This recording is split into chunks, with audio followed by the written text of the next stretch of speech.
ఈ మధ్య UPI rules చాలా మారే కదా. మరి ఆ కొత్త రూల్స్ ఏంటి? వాటి గురించిప్పుడు వివరంగా మాట్లాడుకుందాం. ఈ మార్పులు మన రోజువారీ లావాదేవీల మీద ఎలాంటి ప్రభావం చూపిస్తాయో చూద్దాం. ఇప్పుడు మనలో చాలామందికి రోజువారీ జీవితంలో గూగుల్ పే, ఫోన్పే లేదంటే పేటీఎం ఇవి లేకుండా అసలు నడవట్లేదు. సో ఇలా ప్రతిరోజు యూపీఐ వాడే వాళ్ల కోసం కొన్ని ముఖ్యమైన అప్డేట్స్ వచ్చాయి. కొన్ని కీలకమైన నియమాలు మారాయి. వాటి గురించి తప్పకుండా తెలుసుకోవాలి. సరే, ఇక వివరాల్లోకి వెళ్దాం. ఈ మార్పులు సరిగ్గా ఏంటి? ముందుగా మనం ఎంత డబ్బు పంపవచ్చో చూద్దాం.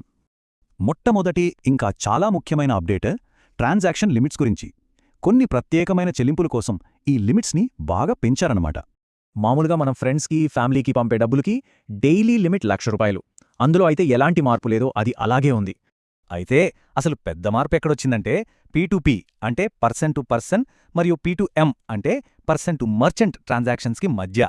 అంటే మనం ఒక వ్యక్తికి పంపేదానికి, ఒక వ్యాపారికి లేదా షాప్కి కట్టేదానికి మధ్య తేడా ఉందన్నమాట. ఈ కొత్త లిమిట్స్ అనేవి దీన్ని బట్టే ఉంటాయి. ఉదాహరణకి కొన్ని పెద్ద పెద్ద పేమెంట్స్ ఉంటాయి కదా, వాటి కోసం ఇప్పుడు ఏకంగా ₹5,00,000 వరకు ఒకే ట్రాన్సాక్షన్లో పంపొచ్చు. అవేంటంటే హాస్పిటల్ బిల్లులు, పిల్లల స్కూల్ లేదా కాలేజ్ ఫీజులు, క్రెడిట్ కార్డ్ బిల్లులు కట్టడం. ఇలాంటి పెద్ద మొత్తంలో ఉండే ఖర్చులకి ఇప్పుడు యూపీఐ చాలా ఈజీ అయిపోతుంది. ఇది నిజంగా ఒక మంచి మార్పు. అంతేకాదు, స్టాక్ మార్కెట్లో ఇన్వెస్ట్ చేయాలన్నా లేదా జ్యువెలరీ షాప్లో పే చేయాలన్నా ఇలాంటి వాటికి కూడా లిమిట్ పెంచారు. వీటికోసం ఒక్కో ట్రాన్సాక్షన్కి ₹2,00,000 వరకు అనుమతి ఉంది. ఓకే, డబ్బు పంపే లిమిట్స్ గురించి తెలిసింది. మరి మన అకౌంట్ సేఫ్టీ సంగతేంటి? దానికోసం కూడా కొత్త రూల్స్ వచ్చాయి. మోసాల నుండి మనల్ని కాపాడటానికి కూలింగ్ పీరియడ్ అని ఒక కొత్త కాన్సెప్ట్ని తీసుకొచ్చారు. ఇంతకీ ఏంటిది? ఇది చాలా సింపుల్.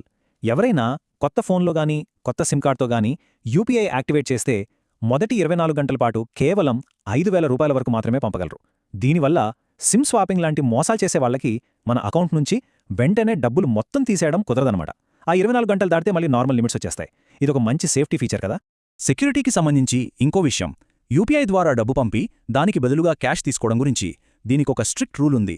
ఎవరైనా యూపీఐ ట్రాన్సాక్షన్ కోసం ₹20,000 కంటే ఎక్కువ క్యాష్ తీసుకుంటే ఇన్కమ్ ట్యాక్స్ చట్టం ప్రకారం ఎంతైతే క్యాష్ తీసుకున్నారో అంత మొత్తం 100% పెనాల్టీ పడొచ్చు. సో లెక్కల్లోకి రాని క్యాష్ లావాదేవీలని ఆపడానికే ఈ రూల్ పెట్టారు. ఓకే, సేఫ్టీ రూల్స్ చూశాం. ఇప్పుడు యూపీఐకి మన ట్యాక్స్లకి ఉన్న సంబంధమేంటో చూద్దాం. ఇది ముఖ్యంగా బిజినెస్ చేసేవాళ్లకి చాలా ఇంపార్టెంట్. వ్యాపారంలో యూపీఐ వాడేటప్పుడు జీఎస్టీ రిజిస్ట్రేషన్ ఎప్పుడు అవసరమో చూడాలి. సర్వీసులు అందించేవాళ్లకైతే ఏడాదికి 20 లక్షల టర్నోవర్ దాటితే జీఎస్టీ తప్పనిసరి. అదే వస్తువులమ్మేవాళ్లకైతే 40 లక్షలు దాటితే జీఎస్టీ రిజిస్ట్రేషన్ చేయించుకోవాలి. ఈ లిమిట్స్ దాటిన తర్వాత కూడా రిజిస్టర్ చేసుకోకపోతే పాత బకాయిలతో పాటు ఫైన్లు కూడా పడతాయి. సో జాగ్రత్త. ఇక గిఫ్టుల విషయానికొస్తే ఒక ఫైనాన్షియల్ ఇయర్లో యూపీఐ ద్వారా గిఫ్ట్స్ రూపంలో ₹50,000 వరకు వస్తే ప్రాబ్లం లేదు, ట్యాక్స్ కట్టక్కర్లేదు. కానీ ఈ లిమిట్ దాటితే అప్పుడు కథ వేరే ఉంటుంది. 50,000 దాటితే ఆ పైన ఉన్న అమౌంట్కి కాదు, మొత్తం అమౌంట్కి ట్యాక్స్ కట్టాల్సి రావచ్చు.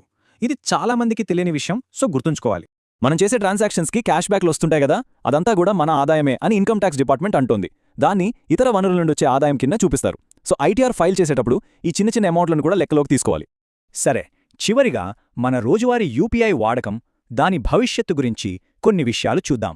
రోజువారీగా మనం గుర్తుపెట్టుకోవాల్సిన 2 రూల్స్ ఉన్నాయి. 1, బ్యాలెన్స్ చెక్. రోజుకి 50 సార్లు మాత్రమే బ్యాలెన్స్ చెక్ చేయగలం. 2ది, యూపీఐ ఐడి.